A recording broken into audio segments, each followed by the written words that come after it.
Welcome to Mythos AI, your source for Cliff's notes on complex subjects. Join Anna and Phil as they follow the road laid out by the American pageant, occasionally taking unexpected turns to explore the side paths history often hides. Welcome to the deep dive. Today we're taking a focused look at the early history of the Americas, specifically the period before Europeans arrived and those initial very consequential interactions. Yeah, we're aiming to unpack what's really essential to grasp about this foundational time, especially if you're trying to get your head around it for something like, say, an APUS history course. Exactly. It's a huge time frame, obviously, from the first peopling of the continents right up to, the complexities of early colonization and the Columbian Exchange. It really is. Thousands and thousands of years. Our goal here is to sort of cut through the noise and highlight the key developments and concepts without getting lost in overwhelming detail. Okay, so let's start right at the beginning. The peopling of the Americas, how did people first arrive? What's the kind of baseline understanding? Well, the long-standing theory, the one most people have heard of, is the Bering Land Bridge. The idea is, during the last ice age, sea levels were much lower. Right, exposing land between Asia and Alaska. Exactly, a landmass called Beringia. And people, likely following herds of large game animals like mammoths, migrated across this land bridge from Siberia into Alaska. We're talking roughly maybe 26,000 to 19,000 years ago, based on current estimates. And for a long time, there was a specific archaeological finding that seemed to pin down the timing more precisely, wasn't there? The Clovis points. Yes, the Clovis first model. Around 13,500 years ago, these distinctive fluted spear points, the Clovis points, started showing up across North America, often alongside the bones of extinct megafauna. So the thinking was these were the first people. Pretty much, the model suggested a single wave of migration, maybe through an ice-free corridor that opened up as the glaciers retreated, and these Clovis people were the ancestors of all later indigenous populations. But that neat picture, Clovis first, it's been seriously challenged, hasn't it? Oh, completely. Over the past few decades, evidence has just piled up from numerous sites showing human presence much, much earlier than Clovis. We call these pre-Clovis sites. Can you give us an example? What's a site that really blew the lid off the Clovis first idea? Monteverde in Chile is probably the most famous game changer. The preservation there is incredible organic materials, remnants of structures dating back to at least 14,500, maybe even 14,800 years ago. Wow, so that's over 1,000 years before Clovis, and it's way down in South America. Exactly. It implies people must have been in the Americas significantly earlier to have traveled that far south. And Monteverde isn't alone. You have Meadowcroft Rock Shelter in Pennsylvania, Paisley Caves in Oregon with preserved human coprolites. Coprolites, fossilized feces. Yeah, dating back over 14,000 years. Then there's Cooper's Ferry in Idaho, the Friedkin site in Texas, Bluefish Caves in the Yukon with potentially much older evidence, maybe 24,000 years ago, and those footprints in White Sands, New Mexico. The White Sands footprints, those dates are really deep, aren't they? 21,000 to 23,000 years ago. That's what the dating suggests. It's still being debated and refined, like all early dates, but the sheer volume of evidence from different locations, using different dating methods, has really shifted the scientific consensus away from Clovis first. So if the land bridge wasn't the only route, or maybe not the first one used, what are the other possibilities? A leading alternative is the Pacific coastal migration theory, sometimes called the Kelp Highway hypothesis. The idea is that people used boats to travel down the Pacific coastline. Following the coast. Right. The coastlines, even with glaciers present inland, might have offered refuge and resources, especially these rich kelp forest ecosystems. We have found early coastal sites, like on California's Channel Islands, that support this. Any other routes considered? I've heard of the Solutrean hypothesis. Yes. The idea that people came from Europe, from the Solutrean culture in Spain and France, across the Atlantic, that one lacks credible support. There's a huge time gap between the Solutrean culture and the earliest Americans, no genetic links, and significant technological differences. It's generally dismissed by the scientific community. So the current picture is more complex, multiple migrations, maybe different routes over a long period. That's the understanding now. Genetic evidence also points towards multiple waves of migration from Asia, likely using both the land bridge when it was available and potentially coastal routes. It wasn't just one event. And we should also acknowledge the indigenous perspectives here, right? Many indigenous groups have their own origin stories that don't involve the Bering Strait. Absolutely. It's crucial to recognize that indigenous oral traditions offer different kinds of knowledge about origins and long histories on this land. Sometimes these perspectives clash with scientific models, and there's also valid criticism about how the Bering Land Bridge theory has sometimes been used in, colonial contexts to imply indigenous peoples were relatively recent arrivals. Okay, so a deep and complex history of arrival. Now let's jump forward significantly.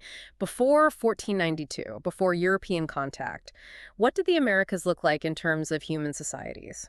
It was incredibly diverse. You had everything from small, mobile hunter-gatherer groups to large, complex city-building empires.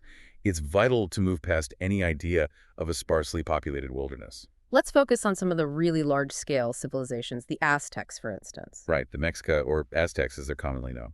Centered in the Valley of Mexico, their capital, Tenochtitlan, built on an island in Lake Texcoco, was one of the largest cities in the world at the time, founded around 1325. And how were they organized? It was a tributary empire, formed through the Triple Alliance with two other city-states. They didn't rule directly everywhere, but demanded tribute goods, resources, labor from conquered peoples. Society was highly stratified, with nobility, priests, warriors, commoners, and enslaved people. They had a complex religious system, including, yes, human sacrifice, which played a significant role. What about their economy? How did they support such a large city? Intensive agriculture was key. They developed ingenious floating gardens called chinampas to grow food right on the lake. Tribute collection and extensive trade networks were also vital. Okay, and moving south to the Andes, the Incas. The Inca Empire, the one in Suyu, was massive, the largest empire in the pre-Columbian Americas. Its heartland was in the Andes Mountains, with the capital at Cusco. How did they compare to the Aztecs politically? Very different. The Inca Empire was much more centralized and bureaucratic. Ruled by a divine emperor, the Sapa Inca, they had a highly organized state structure that managed resources and labor across a vast territory. What were some of their major achievements? Monumental architecture, like Machu Picchu, is stunning. They built an incredible road system spanning thousands of miles, essential for communication and moving troops. They were masters of textile production, and they used a unique record-keeping system called the quipu knotted strings to track information. Their economy involved state-controlled labor, the Midas system, and massive storage and redistribution of goods. And then there are the Maya, often mentioned alongside the Aztecs and Incas. The Maya civilization developed earlier in Mesoamerica, southern Mexico, and parts of Central America. Unlike the Aztecs and Incas, they weren't a single unified empire during their classic period, but rather a collection of powerful, independent city-states like Tikal, Calakmul, and Palenque. What are they most known for? Their intellectual achievements are remarkable. They developed the only fully elaborated writing system in the pre-Columbian Americas hieroglyphs. They had sophisticated mathematics, including the concept of zero, and incredibly accurate calendar systems. And, of course, their impressive architecture, pyramids, temples, palaces. We often hear about the Maya collapse. What does that actually mean? That mainly refers to the decline and abandonment of many large cities in the southern lowlands during the Terminal Classic period, around the 8th and 9th centuries CE. But it wasn't the end of the Maya people or their culture. Maya communities continued to thrive, especially in the Yucatan Peninsula, and exist right up to the present day. The reasons for the classic collapse are complex, likely a mix of environmental factors, warfare, and political instability. So, incredible diversity, even among these major civilizations. What about North America and what's now the U.S.? Absolutely complex societies there, too. The Mississippian culture is a prime example, flourishing from about 800 CE up to around 1600 or 1700 CE, primarily in the Mississippi River Valley in the southeast. What characterized them? Yes, large earthen platform mounds were central to their settlements. These weren't burial mounds, usually, but platforms for temples, elite residences, and ceremonial buildings. They lived in organized societies called chiefdoms, practiced intensive maize agriculture, and had extensive trade networks. You see shared symbols and artifacts across a wide area, sometimes called the Southeastern Ceremonial Complex. And Cahokia is the most famous Mississippian site. By far the largest. Located near modern St. Louis, it peaked between about 1050 and 1200 CE.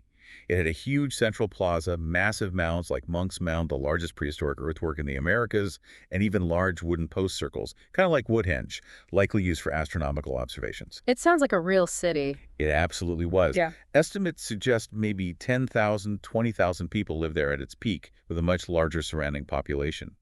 Discoveries, like the elaborate burials in Mound 72, indicate a complex society with clear social hierarchy and possibly ritual sacrifice. And like the Maya cities, Cahokia also declined before European arrival. Yes, it was largely abandoned by the mid-1300s. Again, likely complex reasons: environmental strain, maybe resource depletion, climate change, possibly social unrest or conflict. But it's important to note that the decline of Cahokia didn't mean the region became empty. Other native groups moved in and formed new communities, adapting and continuing Mississippian traditions. It pushes back against that vanishing Indian myth. Okay, and shifting to the northeast, the Iroquois Confederacy is another key group. Right, the Haudenosaunee, or Iroquois Confederacy. Originally 5 nations, the Mohawk, Oneida, Onondaga, Cayuga, and Seneca, later joined by the Tuscarora to become 6 nations. They occupied territory in what's now upstate New York and southeastern Canada. What was distinctive about their political and social organization? They formed a powerful political alliance based on the Great Law of Peace, or Kainriako-Datwa. This established a Grand Council of Chiefs, or sachems, from each nation to make decisions collectively, often emphasizing consensus. It was a sophisticated system designed to maintain peace among the members. And women played a significant role. A very significant role. Society was matrilineal, meaning lineage and clan identity traced through the mother's side. Clan mothers held considerable authority. They selected, advised, and could even depose the male sachems. They also controlled the communal longhouses where extended families lived. Some people suggest the Iroquois system influenced the U.S. Constitution. That's a point of discussion and some debate among historians. There's evidence that figures like Benjamin Franklin were aware of and perhaps admired aspects of the Confederacy structure, particularly its ability to unite different groups. The extent of direct influence is debated, but the parallel is certainly interesting. And how did they live? What was their subsistence base? Like many eastern woodlands peoples, they combined farming with hunting, fishing, and gathering. Their agriculture centered on the 3 sisters: corn, beans, and squash, grown together in a mutually beneficial way. This was often managed primarily by women and well adapted to the forest environment. It sounds like across all these diverse cultures, there was sophisticated environmental knowledge and adaptation. Absolutely. Whether it was the Aztec chinampas, Inca terrace farming and vertical crop diversification across altitudes, Maya water management and agroforestry, or Iroquois 3 Sisters farming. These were societies with deep ecological knowledge who developed sustainable ways to thrive in their specific environments. Okay, so we have these established, diverse, complex societies across the Americas. Now let's turn to Europe. What was happening there that set the stage for exploration and eventual colonization? It wasn't just one thing, but sort of a confluence of factors in the late Middle Ages and early Renaissance, particularly in the 15th century. Like the Renaissance itself. Yes, the Renaissance fostered a spirit of curiosity, humanism, a focus on human potential, and a revival of classical learning. This encouraged a more questioning attitude and greater interest in the world beyond Europe's borders. Scientific inquiry was also advancing. And technology must have played a role. A huge role. Maritime technology saw major advancements. Ship design improved. The Portuguese developed the caravel, which was smaller, faster, and could sail better against the wind. Navigational tools like the magnetic compass and the astrolabe became more reliable, allowing sailors to determine their position more accurately. Maps got better, too. Maps became more detailed, especially coastal charts called portolan charts. And importantly, the printing press allowed maps and geographical knowledge to be spread much more widely. Sailors also gained a better understanding of wind patterns and ocean currents, like the Atlantic trade winds and the Volta do Mar technique used by the Portuguese to sail back from Africa. Beyond curiosity and technology, what were the big motivations driving Europeans outward? Well, you often hear the shorthand God, gold, and glory. And there's truth to that, though the reality is complex and intertwined. Let's break that down. God. Religion was a powerful motivator. There was a strong desire, particularly from Catholic nations like Spain and Portugal, to spread Christianity to new lands.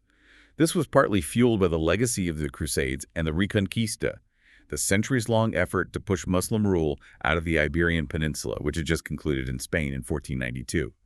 There was missionary zeal and a desire to counter the influence of Islam and the Ottoman Empire. Gold. The economic incentives. Definitely a major driver. Yeah. Europeans desperately wanted direct access to the lucrative trade goods of Asia spices, silk, porcelain. Overland routes were long, dangerous, and controlled by middlemen, making goods incredibly expensive. Finding a sea route was a primary goal. There was also the constant search for precious metals, gold and silver, to enrich national treasuries. And later, the acquisition of land for resource extraction and plantations, especially sugar. This covers both national and personal ambition. European states, Spain, Portugal, later France, England, the Netherlands, were competing intensely for power, prestige, and territory. Exploration and colonization became arenas for this competition. For individual explorers and conquistadors, voyages offered the chance for fame, fortune, social advancement, and adventure. You mentioned Portugal specifically developing the caravel. They were early leaders in exploration, weren't they? And their activities became linked with the slave trade early on. Yes, Portugal, under the sponsorship of figures like Prince Henry the Navigator, took the lead in exploring the Atlantic coast of Africa throughout the 15th century. Initially, their goals were finding gold, finding that sea road to Asia around Africa, and countering Islamic influence. But they got involved in treating enslaved people. They did. Early on, it involved raids, but quite quickly it shifted to trade with African rulers and merchants. The Portuguese established fortified trading posts, feitorias, like Elmina Castle in modern-day Ghana. They traded European goods, textiles, tools, weapons, for African goods like gold, ivory, and increasingly enslaved people, often captives from internal African conflicts. And where were these enslaved Africans being taken initially? The demand really ramped up with the development of sugar plantations on the Atlantic islands. Portugal controlled Madeira, Cape Verde, and especially São Tomé and Príncipe. Growing sugar is incredibly labor-intensive, and enslaved Africans became the primary workforce. So Portugal basically established the model. They really laid the groundwork for the transatlantic slave trade. The routes, the trading posts, the economic logic, the connection to plantation agriculture.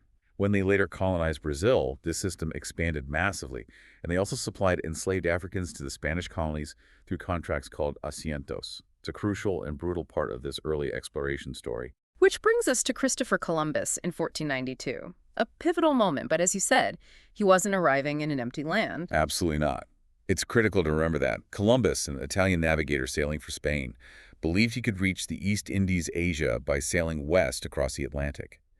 After being rejected by Portugal, he finally got backing from the Spanish monarchs, Ferdinand and Isabella, right after they completed the Reconquista. So he set sail in 1492.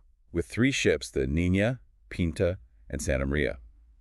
On October 12th, they made landfall somewhere in the Bahamas, likely an island the native Taino people called Guanahani, which Columbus renamed San Salvador.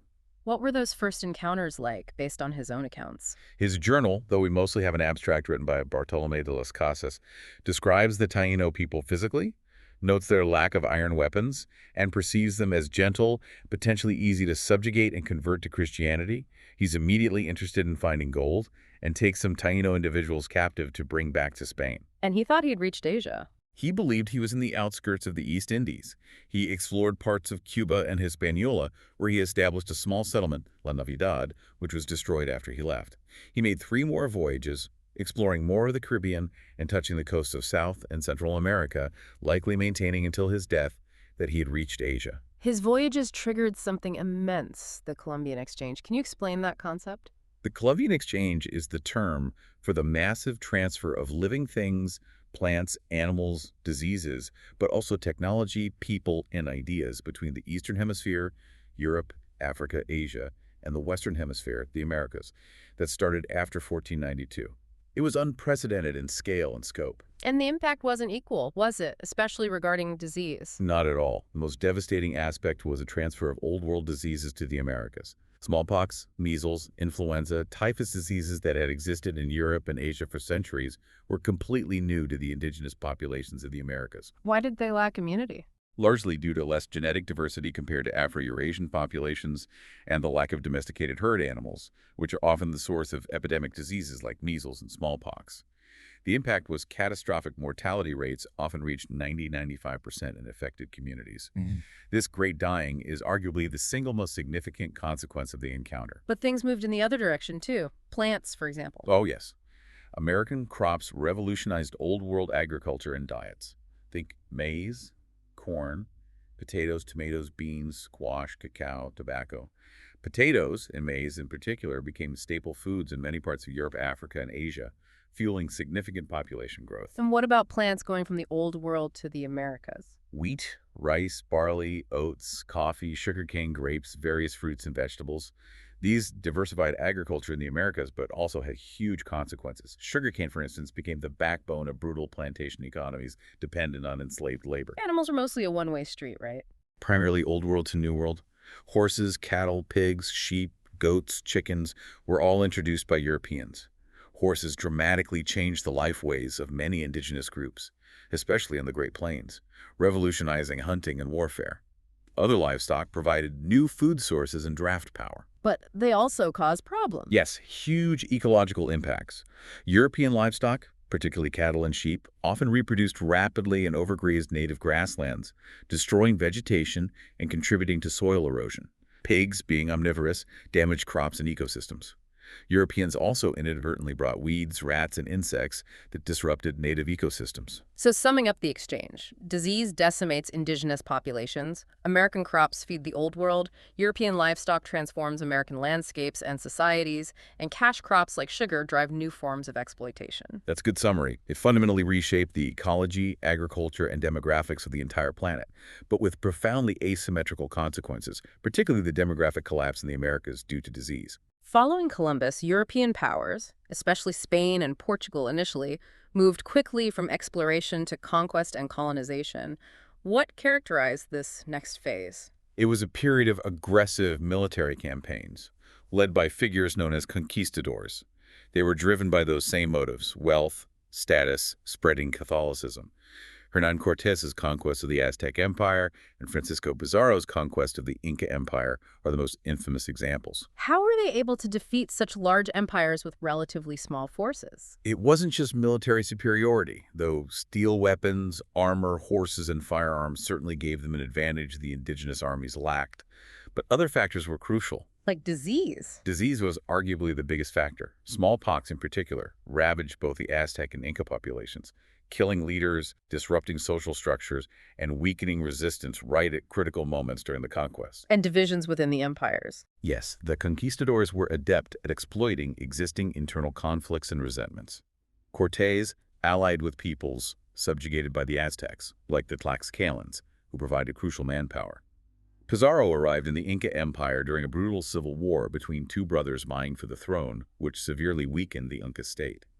Indigenous allies and translators, like Malintzin, Lama Lynch, who worked with Cortés, were also indispensable. So a combination of technology, disease, and exploiting internal politics. Exactly. It's crucial not to oversimplify it as just a story of European military might. Once conquered, how did Spain administer these vast new territories and manage the indigenous populations? A key institution early on was the encomienda system. It wasn't technically land ownership, but rather a grant from the crown giving a Spanish colonist, an encomendero, the right to demand tribute and forced labor from a specific group of indigenous people. In exchange for what? In theory, the encomendero was supposed to provide protection and instruction in Christianity. In practice, however, it was often a system of brutal exploitation, overwork, abuse, violence that contributed heavily to the ongoing decline of indigenous populations. It basically provided the labor force for mines, farms, and ranches in the early colonies. Was this system criticized? Yes, notably by figures like the Dominican friar Bartolomé de las Casas, who had initially been an encomendero himself, but became a vocal critic of the abuses. His campaign led to reforms like the new laws of 1542, which aimed to phase out the encomienda, but enforcement was often weak due to resistance from colonists. And as indigenous labor declined due to disease and exploitation, what happened? The Spanish, and later other colonial powers, turned increasingly to another source of forced labor: enslaved Africans, imported through the burgeoning transatlantic slave trade, often using the Portuguese asiento system initially. The brutal logic of the encomienda helped pave the way for the even more systematic and dehumanizing institution of chattel slavery based on race. Alongside economic exploitation, religious conversion was a major goal. How did that play out? Catholic religious orders, Franciscans, Dominicans, Jesuits, among others, played a central role in colonization, establishing missions throughout the Americas. Their stated goal was to convert indigenous peoples to Christianity. Were missions just about religion? They were often vanguards of colonial expansion and control. Missionaries frequently worked to concentrate indigenous populations into settled communities called reductions or congregaciones, which made them easier to control, tax, and indoctrinate. They taught European languages and customs, often suppressing indigenous traditions. What was the impact on indigenous cultures? It often led to significant cultural loss and transformation. Missionaries actively suppressed indigenous religious practices, destroyed sacred objects, and prohibited ceremonies. Traditional social structures, political systems, and languages were undermined. However, it wasn't always a simple erasure. Indigenous peoples resisted in various ways through outright rebellion like the Pueblo Revolt in New Mexico in 1680, by fleeing missions, or by maintaining traditional practices in secret. There was also often a process of religious syncretism, where indigenous beliefs and practices blended with Catholic ones, creating unique, hybrid forms of spirituality, like the devotion to the Virgin of Guadalupe in Mexico. So missions were complex sites, places of control and cultural change, but also resistance and adaptation. Precisely. They aimed at assimilation, but the results were often much more complicated than the missionaries intended. Now, thinking about how this entire period is presented, especially in, say, U.S. history textbooks, the way history is framed matters, doesn't it? Absolutely. History isn't just a collection of facts, it's a narrative, a story we tell about the past. And how that story is constructed, what's emphasized, what's left out, whose perspective is centered, shapes our understanding profoundly. Take a common chapter title like New World Beginnings. What kind of perspective does that signal? Well, it immediately raises the question. New for whom? And beginnings of what? It's a fundamentally Eurocentric framing. It implies that the history of the Americas essentially started, or only became significant, with the arrival of Europeans. Which marginalizes the thousands of years of indigenous history we just discussed. Exactly. It can unintentionally erase or diminish the complexity, sophistication, and deep history of indigenous societies that existed long before 1492. While textbooks might cover pre-contact cultures, the overarching narrative often positions European arrival as the main event, the starting point for the story that leads to the United States. And sometimes these narratives contain internal contradictions, like celebrating colonists fleeing tyranny while downplaying their role in subjugating others. That's a common tension. Narratives can highlight the quest for freedom or opportunity for European settlers, while minimizing or justifying the simultaneous dispossession, violence, and enslavement directed towards indigenous peoples and Africans. It's crucial to question the balance whose story is being told most fully. Is the brutality of colonization adequately conveyed? So what are some common omissions or biases we might find in more traditional textbook accounts of this period? There can be a significant underrepresentation of indigenous history, diversity, and agency, both before and after contact. Sometimes indigenous peoples are portrayed stereotypically, romantically, or as passive victims destined to vanish. The scale and nature of colonial violence, massacres, enslavement, forced removals might be downplayed or sanitized. And the focus remains largely European? Often, yes. European explorers and colonizers are presented as the primary actors, the drivers of history, while indigenous peoples are depicted as obstacles to be overcome or simply fading into the background. The devastating impact of disease might be presented passively as an unfortunate accident, without fully exploring the context of conquest that exacerbated its effects. Figures like Columbus might be glorified without a critical look at their actions and impacts. Exploitative systems like the encomienda might be described superficially without conveying their true human cost. What are the consequences of these kinds of omissions and biases? They lead to a flawed and incomplete understanding of the past. They can perpetuate harmful stereotypes about indigenous peoples. For indigenous students, these narratives can be alienating or damaging to their identity. Ultimately, it constructs a national memory that often ignores or minimizes the foundational injustices upon which the nation was built. So seeking out other perspectives becomes really important. How do decolonial and indigenous perspectives change the narrative? Fundamentally, decolonial approaches challenge the power structures inherent in traditional Eurocentric history. They aim to center the voices, experiences, and knowledge systems of indigenous peoples themselves. Including things like oral traditions. Yes, valuing indigenous oral traditions as legitimate sources of historical knowledge is key. These traditions often carry deep historical memory, cultural values, and understandings of place, even if they don't conform to Western academic conventions of history writing. So it's about reframing events. Exactly. Reframing events like conquest, colonization, and resistance from indigenous viewpoints. Emphasizing indigenous agency, their actions, choices, strategies for survival and adaptation, rather than portraying them solely as victims. Engaging with scholarship by indigenous historians and knowledge keepers is crucial. This doesn't just add missing pieces. It leads to a more complex, multivocal, and ultimately more accurate understanding of these beginnings. This also highlights the importance of critically analyzing primary sources from the period, considering who wrote them and why. Absolutely critical. Every source has a perspective, a purpose, an intended audience, and inherent biases. We have to read them with those things in mind. Like Bartolomé de las Casas' writings. He denounced Spanish cruelty, but we need to read him critically too. Right. His short account of the destruction of the Indies provides horrifying graphic details of Spanish atrocities against indigenous people. He was writing to the Spanish crown, trying to persuade them to intervene. His purpose was advocacy. So his descriptions might be heightened. Possibly. He clearly had an agenda. While his accounts were hugely influential and provide crucial evidence of the brutality, historians note he sometimes portrayed indigenous people as almost superhumanly innocent and passive victims, which isn't entirely accurate either.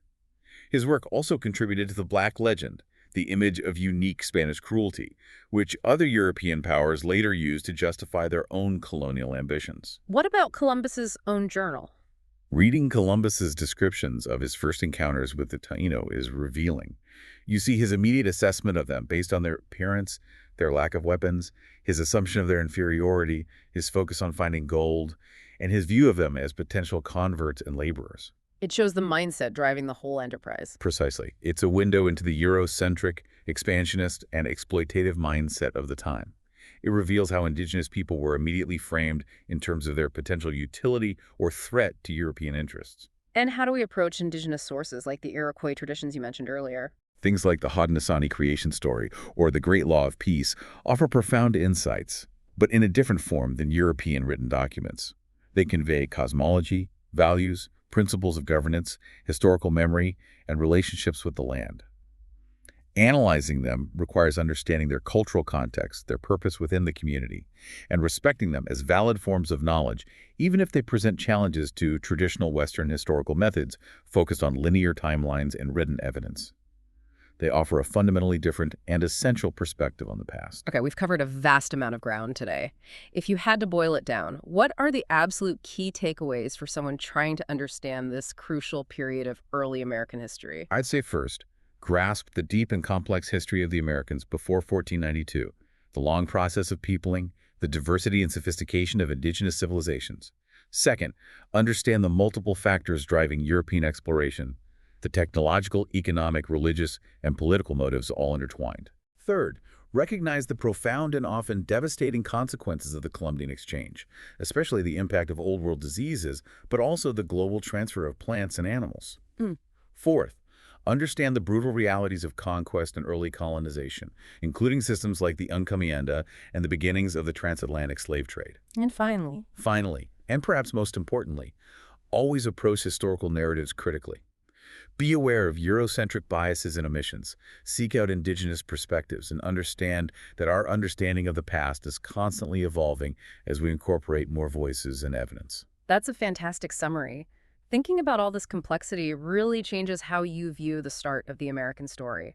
It makes you wonder what other perspectives or stories from this period are still waiting to be more fully heard or understood. That's the crucial question to keep asking. There's always more to learn, more voices to uncover. Thanks for listening to Mythos AI. Stay tuned for more concise insights. And remember to hit the like button and subscribe for future episodes.